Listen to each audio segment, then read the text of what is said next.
तसे पाहिले तर बाळूची व माझी विशेष मैत्री नव्हती. लहानपणापासून तो व मी एका शाळेत शिकलेलो.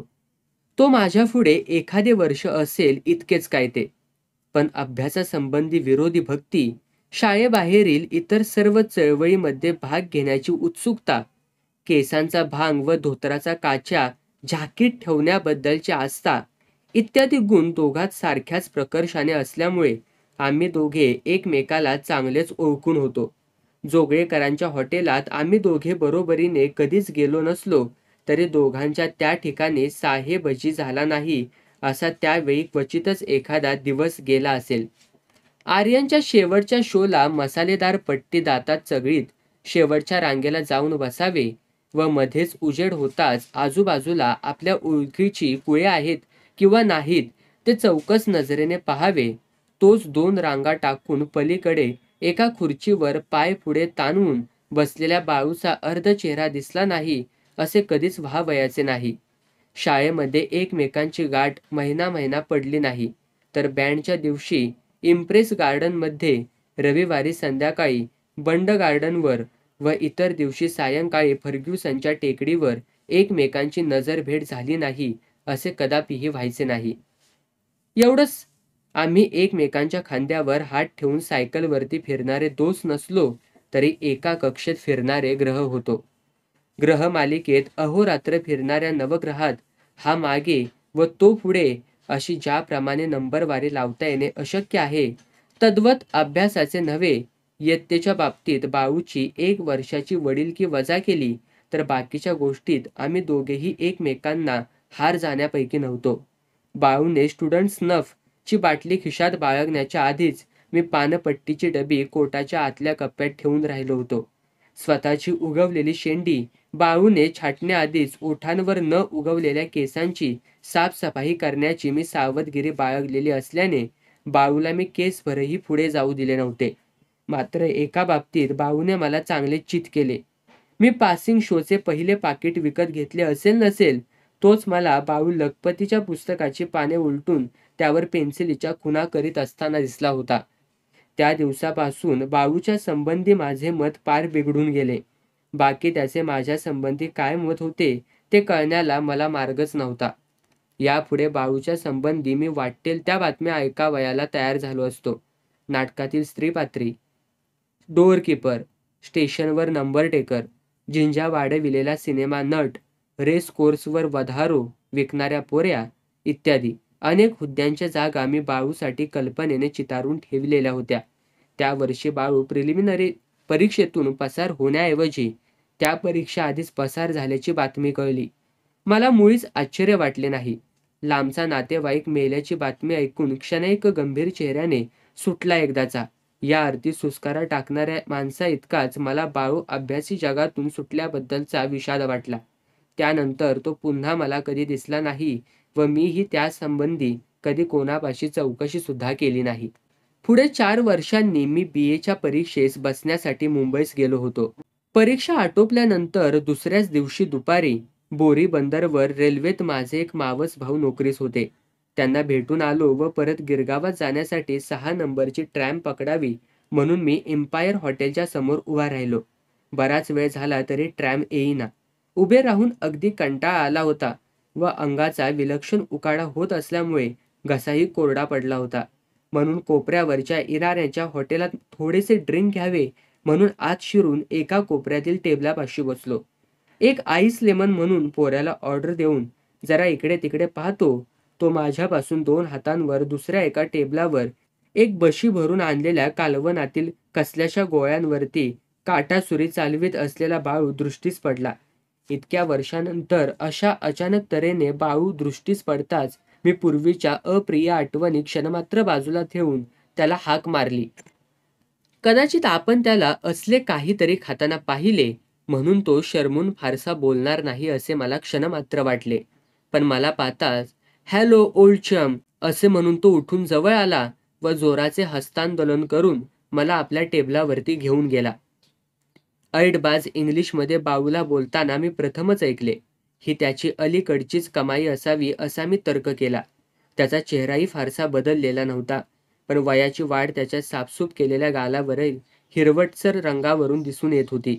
अंगात एक काश्मीरी कोट, खाली डगची पांढरी विजार व डोक्यावर फरची सैल टोपी. बाळू पक्का मुंबईकर बनला होता. त्याच्या पुढे पुणेरी धोतर वाहनात बसताना माझी मलाच लाज वाटू लागली. दोस्त, फार दिवसांनी भेटलात. So glad to meet you. पुण्याची बातमी सांगा आधी. बरं, तुम्हाला काय मागू? पॅटीस मागू का क्रीम चॉप पाहिजे? का नुसते ऑमलेट चालेल? हे पहा, we have a met after so many days. आता we must have a jolly good time. बाकी सर्व मंडळी ठीक आहेत ना? केम तमे पोते तो मजामा छोने? बाळूला गुजरातीही येऊ लागले वाटतं. त्याची ती बोलण्याची पद्धत व माझ्याविषयीची विलक्षण सलगी पाहून तर मी मागविलेले पेय पिण्याच्या आधीच गार झालो. माझ्या पूर्वीच्या अटकळी पार चुकीच्या ठरल्या होत्या. कार्टे लकी आहे असे मनात मी पुटपुटलो देखील. हे पहा बाळूबा, आम्ही बोलून चालून पुण्याचे. तुमचे ते मुंबईचे खाणेपिणे आम्हाला नाही जुळायचे. खाण्याच्या बाबतीत आपण इतके मागासलेले असल्याचे बाळूच्या पुढे कबूल करताना किती वाईट वाटले ते सांगता येत नाही. पूर्वी असा त्याला हार गेलो असतो काय? मी लेमन मागविले आहे आत्ताच. मला नको आता काही. नंतर आठवण झाल्यासारखे करून अगदी फर्ग्युसनी उच्चारात थँक्यू म्हणून मी घाईघाईने म्हणालो. बाळूच एकटा इंग्रजी शिकलेला नव्हता. छट, लेमन राहू दे बाजूला. निदान रास्पबेरी आईस्क्रीम तरी घेतले पाहिजेच की. मी नको नको म्हणावयाच्या आधी बाळूने ऑर्डर देखील देऊन टाकली होती. चोराच्या गुहेतील अपरंपार संपत्ती पाहून भांबावलेल्या अलीबाबाच्या आश्चर्याने मी बाळूच्या औंदार्य वृत्तीकडे पाहत होतो. वास्तविक शाळेत असताना त्याने माझ्यासाठी कधी एक पैसा सुद्धा खर्च केला नव्हता. मग आत्ताच त्याच्या अंतःकरणात माझ्याविषयी प्रेमाचा राजापुरी झरा कसा उपडला. सुमारे अर्धा तासभर आम्ही त्या ठिकाणी बसलो होतो. बाळूच्या तोंडाची सारखी टकळी चालली होती. मला बोलायला त्याने सवडच दिली नाही. तो काय करतो, कुठे असतो, त्याला पगार किती आहे इत्यादी गोष्टी त्याला विचारण्याचे मला धाडसच झाले नाही. खंबाला हिल, शांतीदास रंगीलदास, फियाट गाडी, कुपरेज, white city, first enclosure, George restaurants इत्यादी मला दुर्बोध असलेले कितीतरी अपरिचित शब्द त्याच्या भाषणात वारंवार येत होते. मेडिकल स्कूलमध्ये एकदा अनेटमीच्या व्याख्यानाला एका मित्राबरोबर गेलो असताना माझ्या कानांवरून लांबलचक शब्दांची जी अनोळखी घोडदौड गेली त्याचीच पुनरावृत्ती बाळूचे संभाषण ऐकताना झाल्यासारखे मला वाटले. एकंदरीत बाळू खूपच चैनीत असला पाहिजे असा मी कयास बांधला. त्याचे रिस्ट वॉच, खिशातून डोकावणारा रेशमी रुमाल, सिगारेटची ऐटदार पेटी, सिगारेट पिण्याची रंगीत बागदार नळी, बोटातली अंगठी व त्यात अडकवलेले ट्रॅमचे तिकीट, ब्रँड. मला बाळूचा अगदी हेवा वाटू लागला. बोरी बंदरवर मी ज्या मावस भावाला भेटावयास गेलो होतो तो मॅट्रिक फेलच होता. त्याच्या पुढे मी BA परीक्षेची हकीकत सांगताना मला स्वर्गाच्या तुळ्या डोक्याला लागल्याचा भास होत होता. पण आता या नॉन मॅट्रिका पुढे मला शनिवार वाड्याच्या दिंडीतून जात असल्याचा भास झाला. अखेर किर्लोस्कर पंपाचा दांडा हलविल्याप्रमाणे माझ्याशी जोराचे पुन्हा हस्तांदोलन करून सिगारेटच्या धुराचे फवारे सोडीत चिरिओ म्हणून तो चालता झाला. त्याने दिलेली जाड सोनेरी टोकाची सिगारेट मी शांतपणे खिशात ठेवून उठलो. उतरलेल्या ठिकाणी परत आल्यावर बाहेर कुठे गेलोच नाही. बाळू हा विषय सारखा डोक्यात घोळत होता. मध्येच डिक्शनरी उघडून बाळूने उच्चारलेल्या चिरिओ शब्दाचा अर्थ देखील पाहिला. कमाल आहे, कार्टे हुशार आहे. उगाच नाही, बाकी नशीबवानही आहेच. नुसते BA होऊन काय करावयाचे? या गोष्टीला 7-8 वर्षे होऊन गेली असतील. मी त्यावेळी मुंबईत एका इंग्रजी शाळेत मास्तर होतो. गिरगावात एका अंधाऱ्या चाळीच्या दुसऱ्या मजल्यावरील एका अरुंद खोलीत मी 1/3 भाडेकरी होतो. बाकीचे दोघे असेच कुठेतरी नोकरीस होते.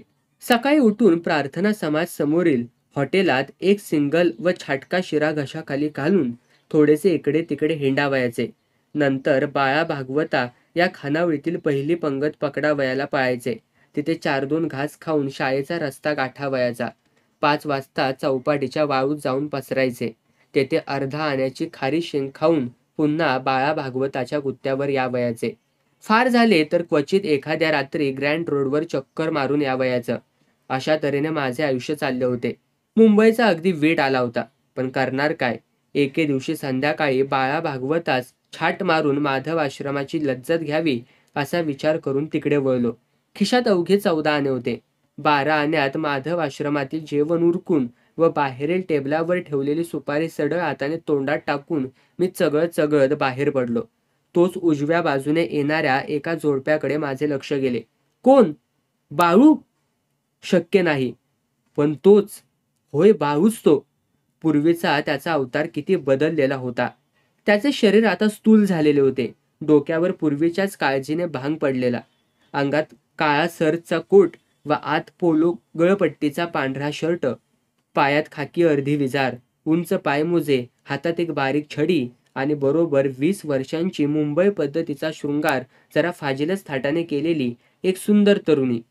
दोघेही एकमेकांशी मोकळेपणाने बोलत व हसत येत होते. ही कोण? बाळूची बायको? इम्पॉसिबल. शक्यच नाही. नशीबवान झाला म्हणून काय झाले? तो काही शिकलेला थोडाच आहे. 4 पैसे खिशात असले म्हणून असल्या उधळ्या व छान छोकीच्या माणसाला कोण मुलगी देतो आहे? आपण त्याच्या नजरेस पडू नये म्हणून मी तसाच मागे पायरी चढून माधवाश्रमात शिरलो. वेस्ट एंड सिनेमाच्या दाराकडे ते चालले होते. बाकी माणिक, तुझे म्हणणे मुळीच बाळूच्या परिचित आवाजाचे शब्द माझ्या कानावर आले. मागून येणाऱ्या मोटारीच्या आवाजात पुढील भाग मला ऐकू आला नाही. तो तिला माणिक म्हणतो.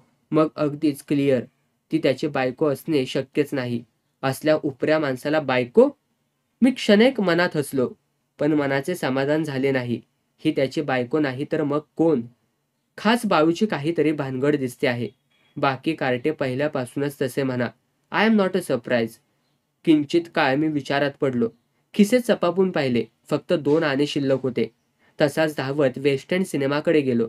तिकिटाच्या दारापाशी जाऊन 1-2 आण्याचे तिकीट द्या असे म्हणून जोराने ओरडलो. 2 आण्याचे तिकीट शिल्लक नाही असे आतून उर्मट आवाजात उत्तर आले. हातात काढलेले 2 आण्याचे नाणे तसेच खिशात टाकीत मी परतलो. जाऊ द्या, झाले. करायचे काय आपल्याला?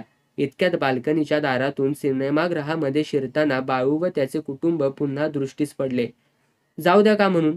एकदा दुरून पाहायचे. माहिती असावयाला काय हरकत आहे? म्हणजे पुन्हा भेटला तर असल्या माणसाशी संगत नको. 2 आण्यांचे कतली नाणे पुन्हा पुन्हा तपासून पाहिले. सर्व खिशांचे काने कोपरे तपासले. खाऱ्या शेंगांच्या 2-4 टरफलांखेरीज दुसरे काहीही सापडले नाही. आपल्याला दुसऱ्याच्या भानगडी काय करावयाच्या आहेत? मरे ना तो बाळू. याला काय सुख म्हणतात? चिखलातला किडाही मग सुखी म्हणावयाचा. इतक्यात सिनेमाच्या सुरुवातीची घंटा वाजली. दरवाजाचे पडदे खरकन ओढल्याचा आवाज झाला. आतील दिवे विझले. आत अंधार झाला असेल. दोघे अगदी बेहद्द छट. आज आपण चांगली संधी घालविली. बाळूला नेमका पकडला असता. घरी जाऊन पैसे घेऊन यावे व त्याच्या नाकावर टिचून वरच्या जागेवर बसावे असे वाटले. पण तो विचार जागच्या जागीच दाबला. कारण घरी गेलो की आमच्या खोलीचे 2/3 भागीदार मोफत बोकांडी बसावयाचे. काय करावे काही कळेना. राजाबाई टॉवरवरील घड्याळाच्या लंबकाप्रमाणे मन आतल्यात हेलकावे खात होते. सिनेमाच्या कंपाऊंडमधून सरळ बाहेर आलो. समोरील पानपट्टीच्या दुकानदारापुढे शेअर बाजारातील गुजराती व्यापाऱ्याच्या बेपर्वाईने वृत्तीने 2 आणे फेकून चपट्या विड्यांचे अख्खे बंडल व 1 काड्याची पेटी विकत घेतली व शेजारील एका बंद झालेल्या दुकानाच्या पायरीवर अंधारात ठाण मांडून बसलो. तसे कशाला पाहिजे? एकदा तलास लावावयाचा ठरल्यावर मग काय कोणाची पर्वा आहे? उद्या सकाळची शाळा आहे. उशीर होईल ना? जानादेव. माझे धूम्रपान जोरात सुरू झाले. बाळू बाकी लकी यात शंका नाही. पूर्वीचे त्याचे आयुष्य काय आणि आत्ता काय? पण शक्य नाही. जगात असे किती दिवस चालणार? पापाचा घडा केव्हा ना केव्हा तरी भरलाच पाहिजे. आजपर्यंत या मार्गांनी गेलेल्यापैकी कोणाचे चांगले झाले आहे? मी मुमुक्षुर पत्राच्या भाषेत विचार करू लागलो. इतक्यात विडीचा चटका बसला. दुसरी पेटविली. एका तासातच 50 विड्यांची राख झाली. विड्या संपल्या पण विचार संपले नव्हते. माझ्या नॉन स्टॉप धूम्रपणाने ओठ अगदी हुळहुळे झाले होते. काडी ओढून फुटपाथवर पाहिले. विड्यांच्या थोटकांचा सडाच्या सडा पडला होता. त्यापैकी थोडीफार फिरून वापरण्या इतक्या लांबीची दिसत होती. मनात एक अविचार उत्पन्न झाला. इतक्यात काय हरवले हो? म्हणून एक रिकाम चौकस प्राणी माझ्या शेजारी वाकून पाहू लागला. तेव्हा काडी विझवून न बोलता मी सरळ चालू लागलो. 50 विड्यात पहिला तास घालविला तसा 50 पाऊंशे चक्रात पुढला तास घालवला. फुटपाथावर हमाल वेडे वाकडे झोपले होते. त्यांच्यावरून हर्डल्स प्रमाणे उड्या मारीत मी पुढे गेलो. हातभागी जीव. जगात काबाड कष्टाने उपजीविका करणाऱ्यांनी रस्त्यावरून कचऱ्याप्रमाणे लोळावे आणि समाजाच्या उकिरड्यात लोळणाऱ्या कचरेवजा लोकांनी वेस्ट एंडमध्ये मजा माराव्या. न्याय नाही. मला एकंदरीत जगाचाच राग आला. अशा जगाला काही नाही, नुसते फटके पाहिजेत. अंदमानमधील निष्ठुर बारीबाबा माझ्या अंगात संचारला. फरासखान्यातील पोलिसांची गुर्मी माझ्या मनगटात फुरफुरू लागली. पण जाऊ द्या झाले. चालावयाच्याच या गोष्टी. फर्ग्युसन कॉलेज रोडवर फिरावयात जाणाऱ्या पेन्शनरी प्राण्यांच्या थंडाईने मी म्हणालो, अजून कितीतरी वेळ हो. छे, 28 वर्षांची उमर कशी घालवली ते कळले नाही आणि आता 2 तास कसे घालवावे ते सुचत नाही. आश्चर्य आहे. सँडर्स रोडच्या जंक्शनवरील एका रस्त्याकडे ठेवलेल्या बाकावर जाऊन मी बसलो. डोके अगदी सुन्न झाले होते. कधी डोळा लागला कोणास ठाऊक. वेस्ट एंड सिनेमा सुटल्याच्या गलक्याने जागा झालो आणि आग लागलेल्या घराच्या मालकाच्या वेगाने सिनेमाकडे पळत सुटलो. तो कोपऱ्यावरच गर्दीत बाळू व त्याची मंडळी दृष्टीस पडली. फिरूनही ते हसतच होते. त्याच्या हातात सिगारेट होती. तिच्या हातात सिनेमात फुकट मिळणारा जपानी पंखा होता. माझ्या हृदयात जागृत झालेला शेरलॉक होम्स स्वस्त थोडाच बसणार होता. चटकन रस्ता ओलांडून मी त्यांच्या मागे झालो. 4 पावले पुढे गेलो नाही, तोच रस्त्याने जाणाऱ्या एका टॅक्सीला बाळूने ऐटीत सुनावले. टॅक्सी थांबली. दोघे आत जाऊन देखील बसले. मोटारच्या मागे जाऊन बसू का? पण हा विचार डोक्यात येण्याच्या आधीच मोटार पसार झाली. डड लकी बेगर. लोकमान्यांची प्रेतयात्रा देखील इतकी हळू गेली नसेल इतक्या हलक्या पावलांनी व जड अंतकरणाने मी चाळीत परत आलो. दार उघडून दिवा लावला. माझे 2/3 भागीदार एकमेकांशी 90 डिग्रीचा कोन करून निजले होते. लाथेने मी गादी ढकलली. मोरीच्या भिंतीवरील डेऱ्यातील उरलेले पाणी कपाने खरडून प्यालो व गादीवर परत येऊन पडलो. दिवा विझवला. पुष्कळ वेळ झोप येईना. पुण्यातील धंदेवाईक वक्त्यांप्रमाणे माझ्या डोळ्यांपुढे आजचे तरुण हा विषय फिरत होता. BA होऊन आयुष्याचा व्यर्थ नाश मात्र होतो. मनोदेवतेने शेवटचा निकाल दिला. काय माझे आयुष्य? निष्प्रेमाची शेत सोबती, मनींच्या आशा मनास खाती आणि बाळ एक्विझाइटली हॅपी. इतक्यात भागीदाराची तंगडी माझ्या गळ्यावर आली. ती जोराने ढकलून मी ब्लँकेट तोंडावर ओढून घेतले व घोरू लागलो. या गोष्टीला 4 दिवस लोटले असतील. एका संध्याकाळी नेहमीच्या शिरस्त्यात अनुसरून मी चौपाटीच्या उकिरड्यावरती लोळत पडलो होतो. आज मात्र खारी शेंग विकत घेतली नव्हती. येणाऱ्या जाणाऱ्यांकडे विमनस्क दृष्टीने पाहत मधून मधून मावळत्या सूर्याची सोनेरी शोभा अवलोकित व अधीमधी मलबार हिलवरील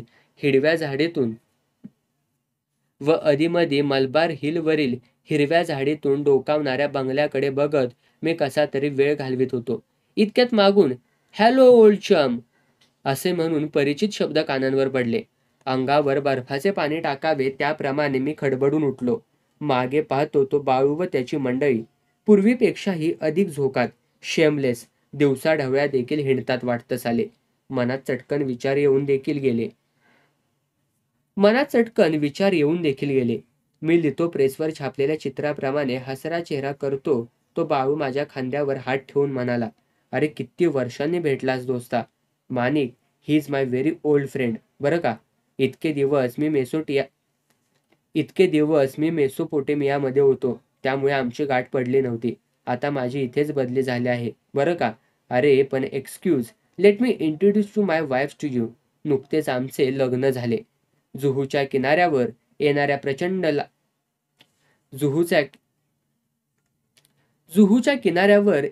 प्रचंड काळ लाटेत मी गुरफटून गुदमरतो आहे असे वाटले. यमपुरीतल्या लाकडी बाहुल्यांच्या पवित्र्यात मी बाळूच्या बायकोला नमस्कार केला व वाळूवरती पाण्याच्या अंगठ्याने काहीतरी आकृती काढू लागलो.